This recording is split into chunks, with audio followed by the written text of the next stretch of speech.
JICA lecture series of Japanese development experience to date, in line with JICA Global Agenda, Cooperation Strategies by Development Issues.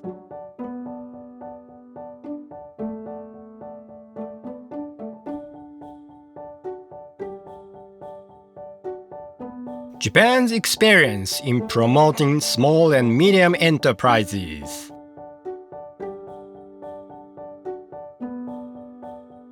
Funabashi Gaku, Associate Professor, International University of Japan, Senior Advisor, JICA.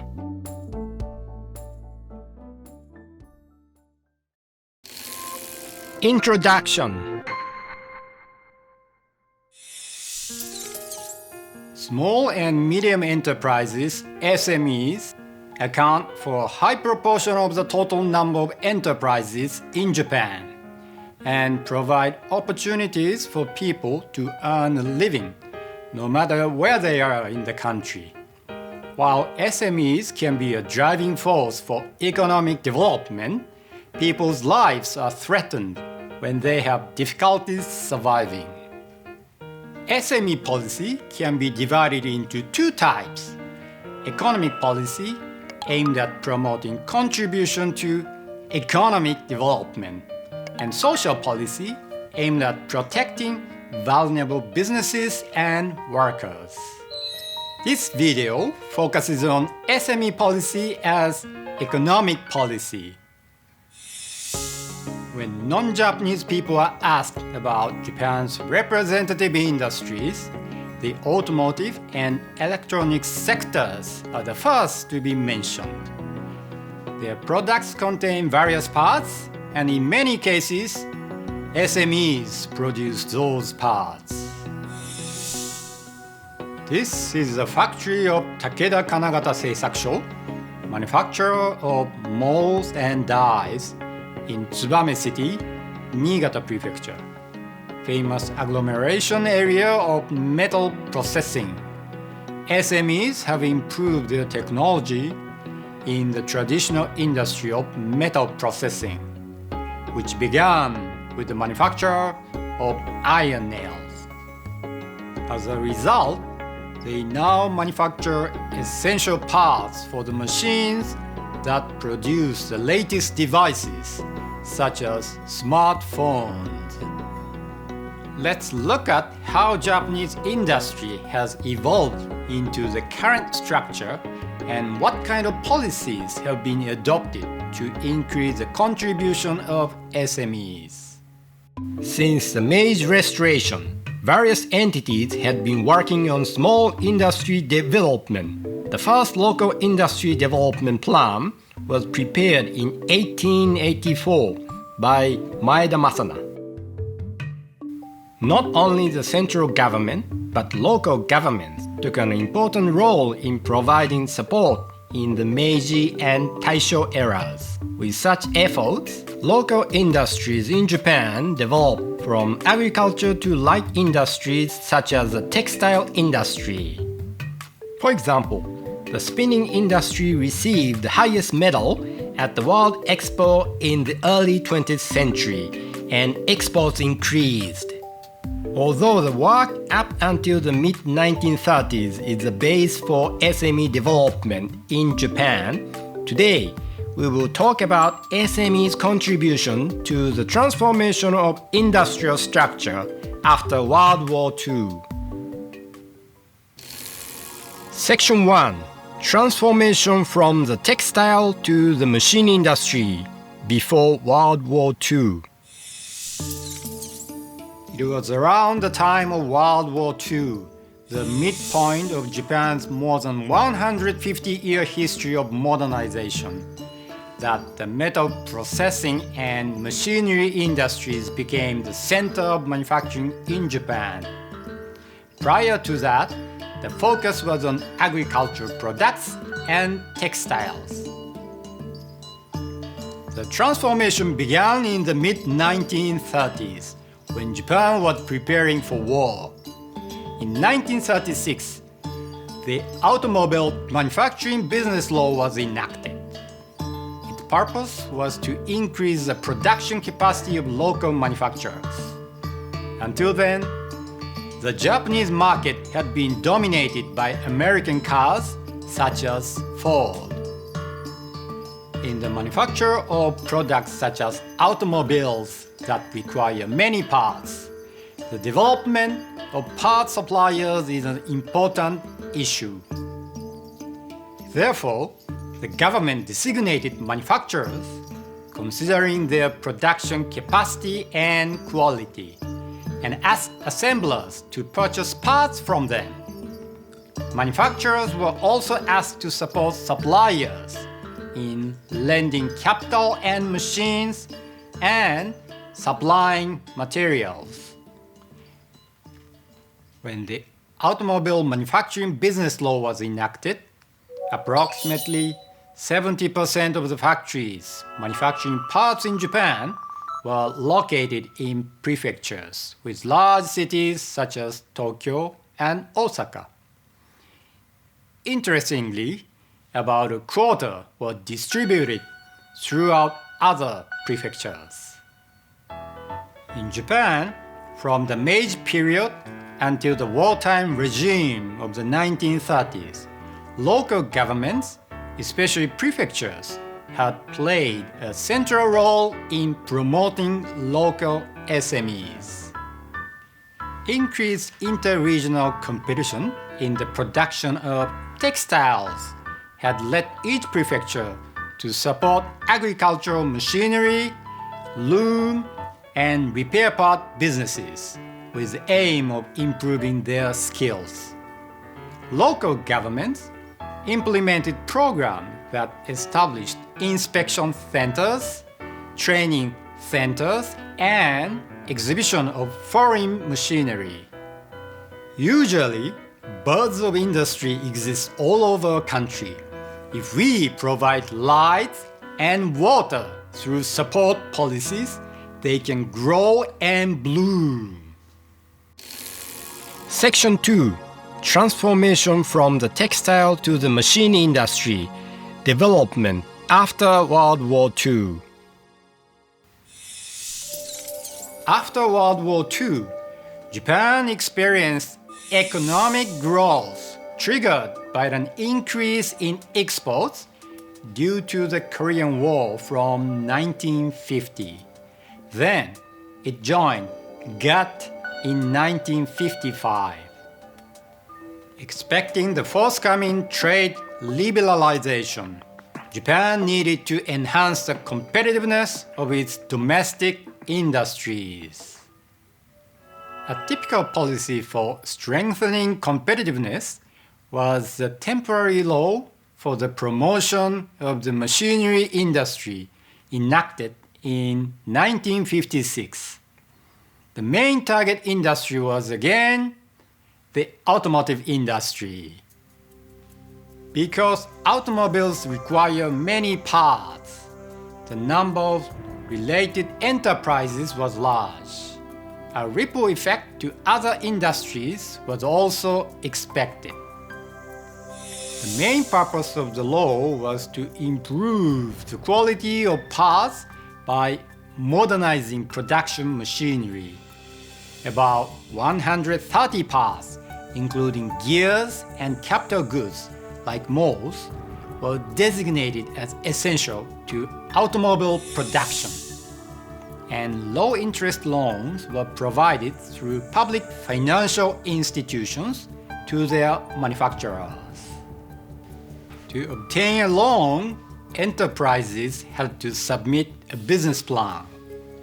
Adding to such an ordinary procedure, the machine industry promotion law also required a sub-industry development plan. This required the collaboration of enterprises in the same sub-industry. For example, the Japan Die and Mold Industry Association was formed in the wake of the law's enactment. Although they were competitors, they sometimes cooperated to improve their technology. In addition, domestic companies could not manufacture high-spec production machinery at the time. It was therefore necessary to import it from the United States and Europe. Given the limited amount of foreign currency in the country, the target enterprises were given priority in allocating the foreign currency necessary for imports. It was a comprehensive policy that included additional related measures such as tariff exemption for imported machinery and accelerated depreciation in accounting procedures. Imported machinery was also used as collateral for further investment. Many SMEs that benefited from this policy later grew into large corporations. Thanks to clear policy intentions and focused allocation of resources, it was possible to transform the industrial structure and establish supporting industries in which SMEs were the main players. The first issue to improve competitiveness toward trade liberalization was the improvement of technology through production machinery. In order to improve technology, funds for capital investment are required, and acquisition of such funds requires management knowledge for the formulation of business plans. Besides the machine industry promotion law, other policies had been introduced to support SMEs in terms of capital and management. One of these supports is the Shindan system. And now a few words from SME management consultant Ishida Miho. In 1952, a system called the Diagnostic System by SME management consultant Shindan-shi, who were registered by the minister in charge of SMEs, was studied. It is easier for both SME owners and public organizations to identify supporting experts by showing who has a certain level of expertise for providing management advice. This policy was inspired by the program for supporting factories, which existed before World War II in Tokyo and Osaka. As for capital, the credit guarantee system that began in 1952 still plays an important role as a measure to support SMEs. In Japan, the credit guarantee system is slightly different from those in other countries. Each prefecture establishes a credit guarantee association, and each is insured by an institution of the central government. This system is based on the structure of the pre-war fund for disaster countermeasures. Policies which already exist in other countries have their own reasons and meanings behind them. While drawing from policy ideas from other countries, it is possible to create effective support measures tailored to individual countries by combining existing ideas in a specific country and new ideas from other countries. Policies such as the law for the promotion of the machinery industry seem to be aimed at promoting specific industries, but they mainly targeted SMEs. It is important to have the perspectives of SME policy and industrial policy, because technological characteristics of the industry have a great influence on the development of SMEs. In addition, considering the location of SMEs, it is essential for effective policies to consider the perspective of regional economic development. I would also like to emphasize the synergy of the productivity movement that began in the mid-1950s. It was one of the factors that raised the level of SMEs and supported a major shift in the export structure. Japan's productivity movement began with support from the United States.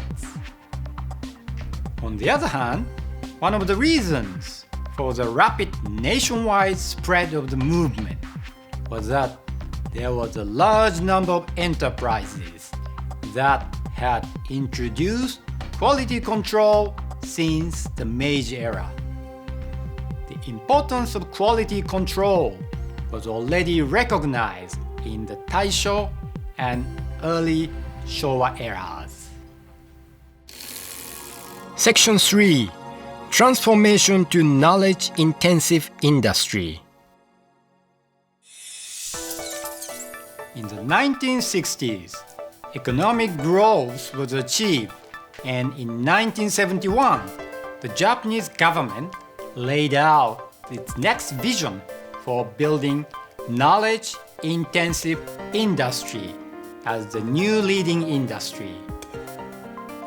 Knowledge-intensive refers to industries such as industrial robots, communication equipment, software, and even fashion. Subsidies were provided for SMEs that intended to focus more on research and development. However, for many SMEs, it was difficult to understand the government's intention due to the ambiguity of the policy. Hence, many SMEs were headed in a different direction. As a result, not many SMEs utilized available subsidies. What we can learn from Japan's failed cases in the transformation to knowledge-intensive industry is that we cannot expect effective results when it is difficult for SMEs to accurately understand policy goals and intention. In this session, we have considered the promotion of SMEs from the perspective of policies that plays an important role in realizing the transformation of the industrial structure. First, policies should be determined under the two basic frameworks: A. Technology, management, and capital, and B. SME policy, industrial policy, and regional economy. Then, there are three issues to be considered. 1. Clear policy intention and focused allocation of resources. 2. Constructing policy components based on an overall understanding of the related elements. And 3. Utilizing past experiences in individual countries, not just adopting policies in other countries. Implementing the same policies that have been implemented in Japan will not necessarily lead to success in your country. However, by applying these points, there is a high possibility that a method of promoting SMEs that is suitable for your country can be found.